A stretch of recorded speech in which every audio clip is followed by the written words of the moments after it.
USA ka na, no? So, how was the feeling? Like, how was your transition, your adjustment period? Was it easy? Was it hard? What are the challenges? Ang dami, kasi nung dumating, minsan I use the word kami kasi may kasamahan ako na kinonect sa akin, during my, ano na, nung in the middle of the processing na. So, it was nung dumating kami dito, parang end of the school year na. So, it was summer after that. So the transition was really tough in the very beginning. Kasi parang you're from a different world, and here I am. I know nothing. So, and wala kaming kakilala.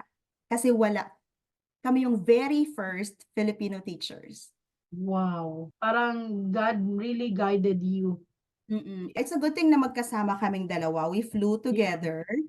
And then, the HR, may assigned talaga na HR for international teacher.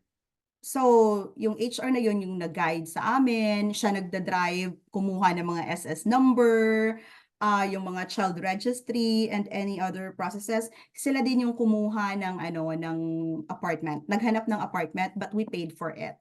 So that until such time na nakahanap na kami ng mga Pinoy na kakilala who are living here. So sila talaga yung nag-ano din, yung nag-help sa amin during the summer. So kumbaga, we arrive here end of the school year 2022, yung whole summer na yon, we used that to prepare ourselves for the opening. Yes. Yeah. So parang ganon. So the first year of teaching was really, really tough. It was very difficult. Very, very difficult. Parang ang layo. Ang layo-layo. So I was teaching high school during that time, and I didn't expect to teach AP subjects. And I struggled talaga sa content. I will be very honest kasi it's so different. And makita mo yung mga teachers na, mga native teachers namin dito na they're very, very good. Talagang they're excellent teachers.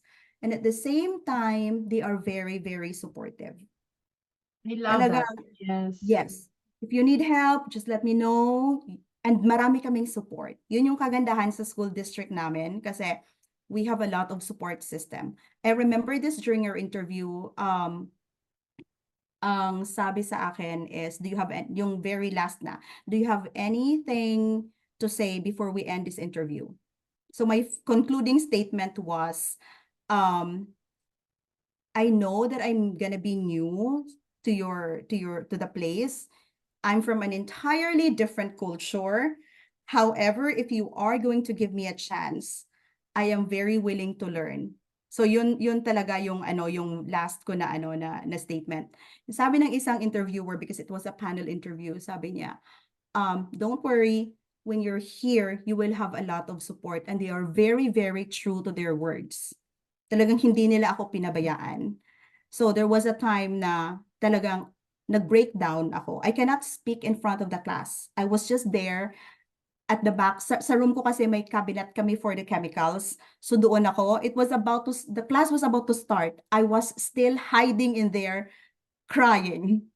Kasi I don't know how to start the class. So parang every time I open my mouth to speak, umiiyak lang. So my assistant principal came over, you have to go home. Ang ganon, we will take care of it. So, Wow, di ba? yeah, hinatid pa ako Tayo kasi wala kahit pa ako. may sakit na siguro tayo. Ha? Oh no, kaya mo yan, teach.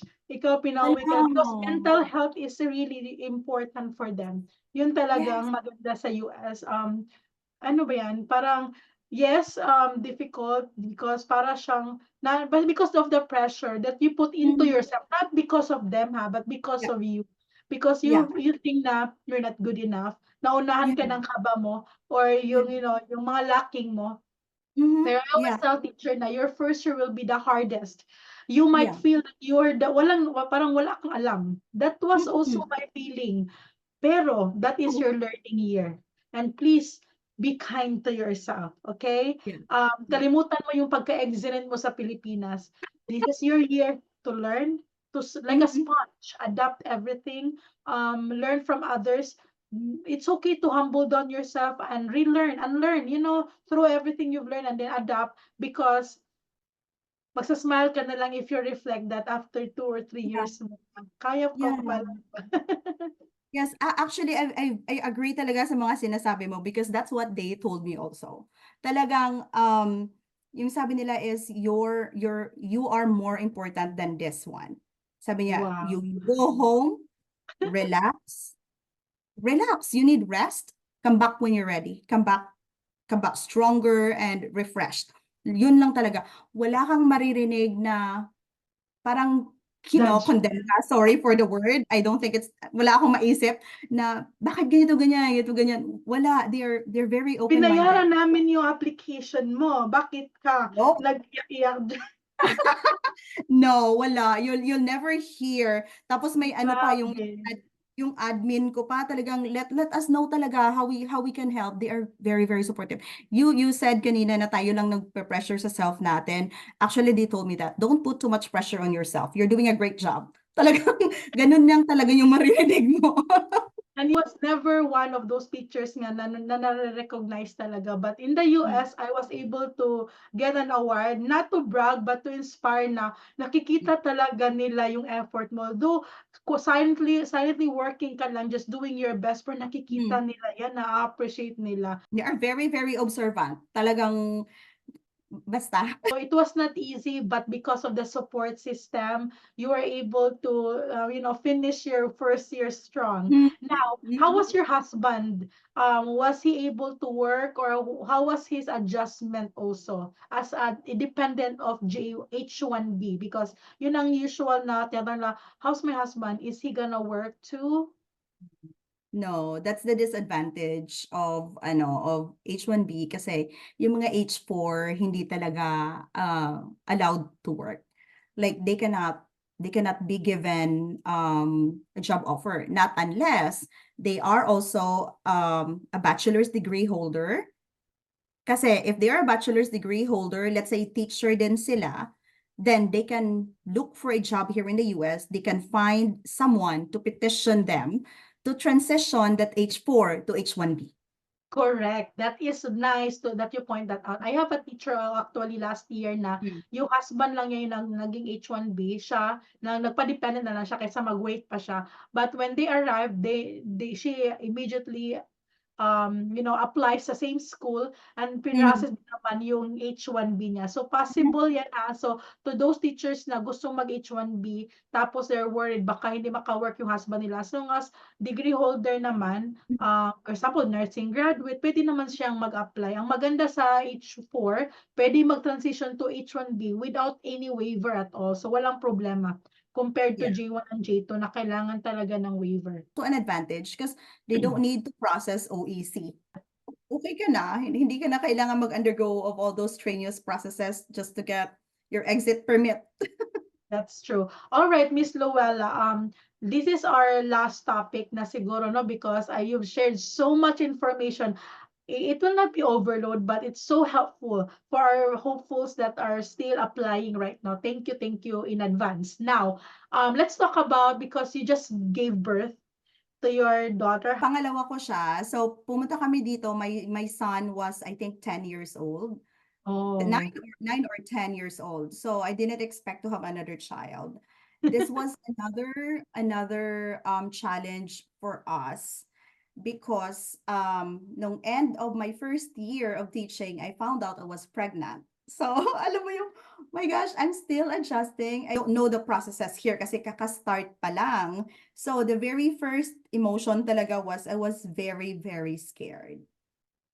So what I did talaga was the very first thing, tinanong ko nag-message ako sa HR namin. I just want to let you know that I'm pregnant. And then I have this visa. I have an H1B visa. The first question is, does my visa hinder me or limit me from the benefits na binibigay ng district? So ang sabi niya, the very first talaga is congratulations. That's always yung reply na Yes. na-receive ko. They know that I'm pregnant. Congratulations, and no, your visa doesn't limit you from any benefits that we offer. So it was very comforting na sa side ko Yes. na okay, ito ganyan. Tapos ginaid na ako, parang they connected me sa HR who was in charge of mga maternity leave, and they guided me through the process. At the same time, ako naman naghanap ng ng clinic na or parang mga maternity clinics for prenatal and all those processes. So yung ginawa ko when I knew I was pregnant, schedule ko na siya in advance yung mga prenatal visits ko hanggang matapos. And I made sure that they are after school para hindi affected yung yung schedule ko sa school. Very Yeah. good. Oo. So, and then yung kagandahan sa district namin kasi sa insurance covered Yes. yung covered siya talaga. And then we are given 3 months of maternity leave with pay. Wow. Yeah. Wow. I just With need to pay. point that out, ha, hindi yan lahat ganyan, ha? Yeah. Because in my case nga is 12 paid leaves lang yung binigay sa akin. That what happened to me was I was also blessed because I gave birth summertime. Mm. Summer. So meaning I didn't Mm. need any leave because I was able to rest for a long time. Early June yung I gave birth. June. At that time I was able to rest because August yung start ng klase, di ba? Pero kung hindi nangyari yon, I will be in a big trouble because 12 lang yung paid leave. Meaning Oh. I will be staying at home without pay. I will be honest with you, minsan I was asking myself, like, what have I done to deserve all of this? Talagang, kasi from the very beginning, grabe Grabe yung yung support. journey mo.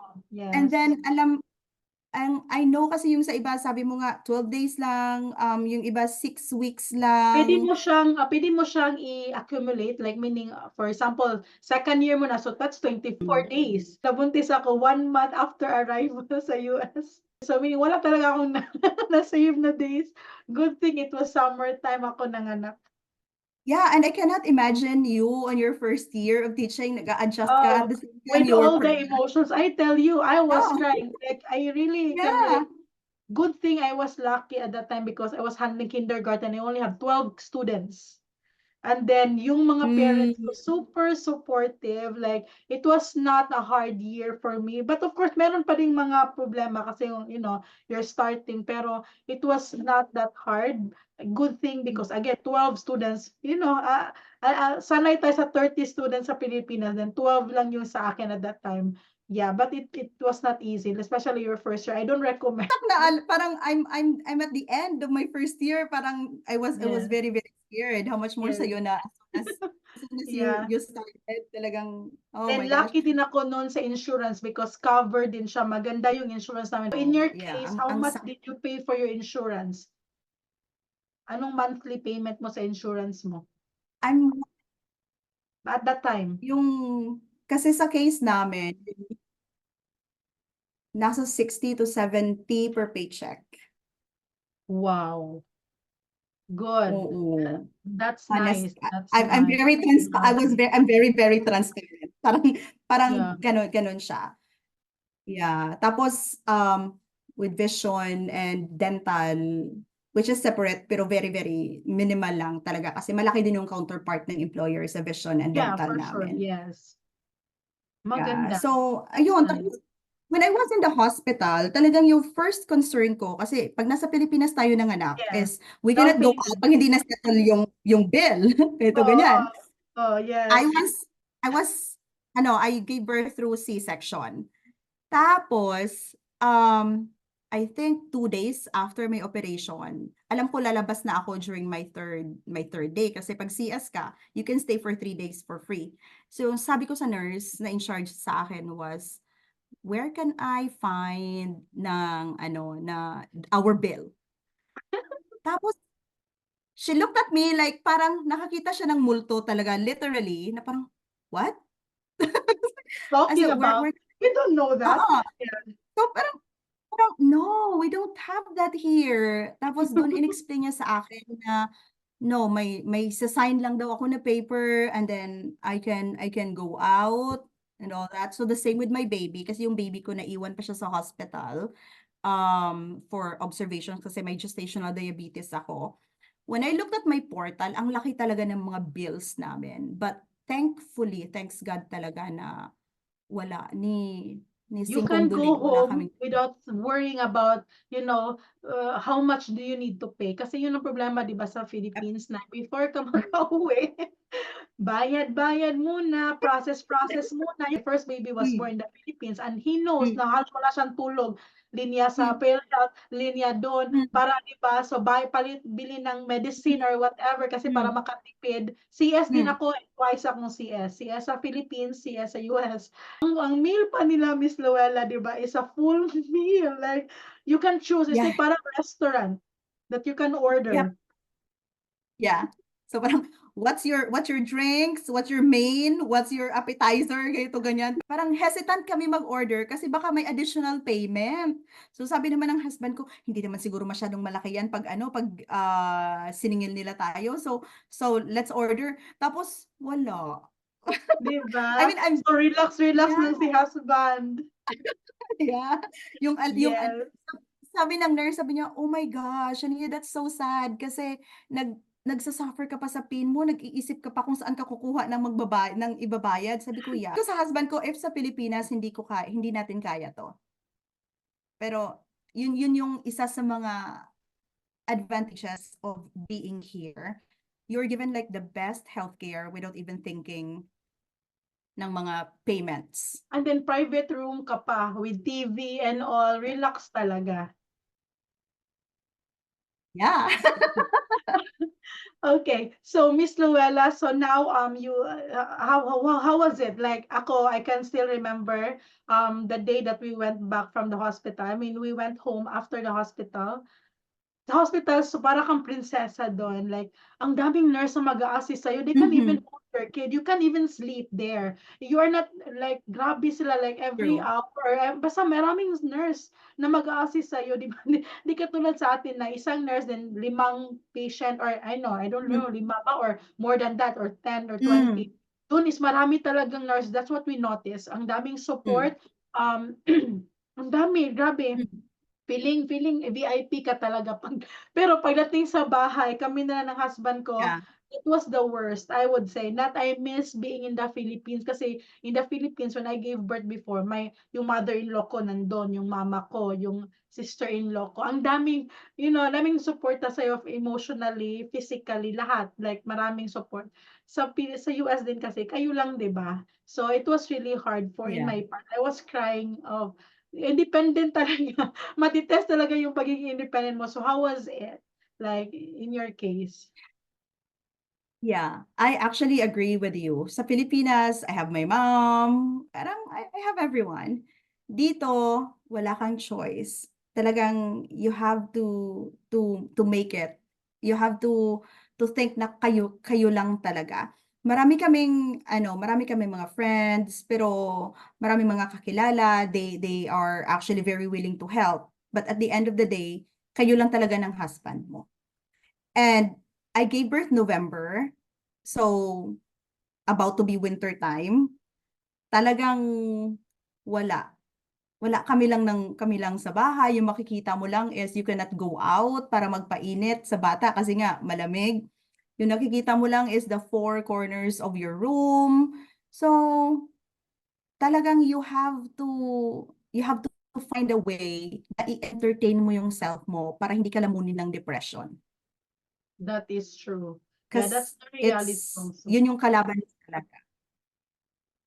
Yun Yes. talaga. Pero maso-survive mo siya, parang hindi mo lang malalaman na, ay, ilang months na pala yung baby. Like my Yes. baby is 7 months old now. So, you just really have to go through those first few months na hindi mo Yes. siya mailalabas. Kasi after that, okay na. So, honestly, talagang grabe yung emotional struggle during the first few months. I can understand with all the hormones, 'di ba, ng bagong panganak. Alright, so, Mhm. so walang bill pag-alis sa hospital, pero yung bill will start coming out after a month or 2. But the good thing is may insurance, right? To cover some Mm. of the cost or most of the cost, I would say, because Mm. 80% that was my, insurance, 80% binayaran, 20% yung sa akin. So, hindi na siya na masyadong malaki. Pero yun na nga, that will at least 1 month after 1 to 2 months, hindi ka mape-pressure in the Mm. beginning. You will have time to Mm. settle everything, right?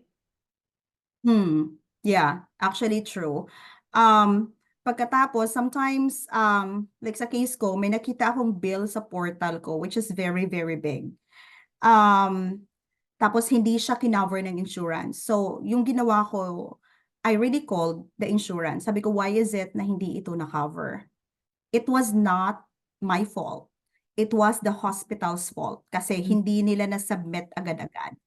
So Okay. the point there is, once nakita mo na may bill, do not pay it agad-agad. Oh, Talagang call talaga. Kasi sabi sa akin, the hospital cannot bill you for this. It's their negligence, not yours. So, wala. Hindi ako that's binil ng good to hospital. know. Yes, so yun ang maganda sa US kasi nga you can call, you can clarify, ang dali nilang i-reach out, and yes, so Mm. that's really smart move na hindi ka magbayad right away. And another thing, I'm Yeah. not saying na ganito, pero yung iba kahit kasi may insurance ka, may bill ka pa din, like siguro 2,000, Mm. 3,000 or $4,000, gano'n, depende yan ha. Kasi yung sa akin halos 1,000 na lang kasi parang dalawa yung insurance ko at that time. Kasi as a J1, may Mm. insurance kami na para sa program namin.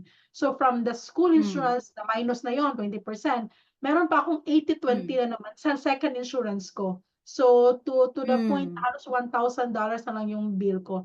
Pero again, malaki pa din Mm. yan ha. So I said, can I just pay $100 per month? And they said yes. So may mga option na ganun, which is very good. You are not really required to Yeah. pay it right away. They will understand your situation. Basta magbayad ka lang. Hindi naman siya actually free kasi nagbabayad tayo ng insurance every month. Yes. Mhm. So, yun lang yung kagandahan, hindi siya masakit kasi hindi siya like sa isang bagsakan lang. Yes. Yeah. Yes. Oo, and you are actually correct. Sabi nga ng nurse sa akin, in case na may bill ka, nakita mo yung very small building na yan? Maliit yan at naka-separate sa hospital kasi hindi kami connected. Parang gano'n. You can just pay That's them true. $30 a month, $20 a month, and they're gonna be Yes. happy with that. Yeah. So, As long as you are paying. Yes, yun lang talaga ang mm, importante. oo. Okay. Wow. This is a very full of knowledge blog. So I'm just so happy and thankful that I met you, Miss Rowella. And what's your best advice? Hindi na tayo nakasunod sa script natin yung mga question kasi Right. ang ganda ng pag-share mo. It's very knowledgeable and full of information. Now, what is your best advice sa mga teachers that are struggling right now to even get an interview? What is your last Well, advice? kasi minsan yung mga post, I've seen yung mga not really agonies, but yung mga yun nga, questions and all that, yung iba nawawalan na ng pag-asa. So I think the very first is do not be tired of sending applications. Yun nga, like sa case ko, in a span of 1 month and a half, I sent more or less 200 applications. And then maybe may iba na, am I qualified for this? That's the problem. Kahit mo kine-question natin yung self. So never ever question your capability kasi you are very capable. Initially, masasabi mo like when I first arrived here, parang sabi ko sa self ko, why did I sign up for this? Kasi wala. And it's a good thing wala kang choice, but move forward. So again, second advice that I can give is wag mo talagang i-question yung capacity mo kasi all of us are capable. And once you're into that, be open-minded. And that's my third advice, be open-minded. I talked to my superior. Sabi ko, why did you hire me? Sabi niya, you know why I hired you? Because during your interview, I think it's really my interview talaga na nagbigay sa akin ng way because my credentials are not very impressive. So, sabi niya, during your interview, I felt that you are very willing to learn. You are very open-minded, sabi niya. And that's the turning point for them na nag-decide sila na, okay, they'll hire me. I know it's not my credentials. It's not my, I'm not saying that it's not important, but again, I was just wala honors. Well, was hindi nga impressive yung credentials ko. However, it's my attitude towards during the interview talaga that made them hire me coming from him. He hired me because I was open-minded. So, third advice, be open-minded talaga. Kasi anything can happen. And once you're into that, do your best. Parang wala kang regrets na sana ginawa ko ito. Sana nag-apply ako. So, yeah, just keep applying. Yeah. Thank you so much. That was really positive, right? All teachers that are still waiting for an opportunity, the moment you give up, that's the time that you will lose the chance. So do not give up. Yeah. At the end of the day, you still have job. You are not jobless, right? That's what I always tell them. Don't be frustrated because the more na kasi na hinahabol mo yung blessing, the more napapalayo yan. So try to do your best, but always let God lead you the way. Want to connect with me or with Miss Luella, just message. Yeah. And I hope to see you and to see your journey also in the USA. So thank you so much, Miss Luella. It's really late there, so I don't want to hold you for long, but thank you and hope to connect with you. All right. So have a It's my good pleasure. yes. Bye everyone. Thank you for watching this vlog and please follow for more.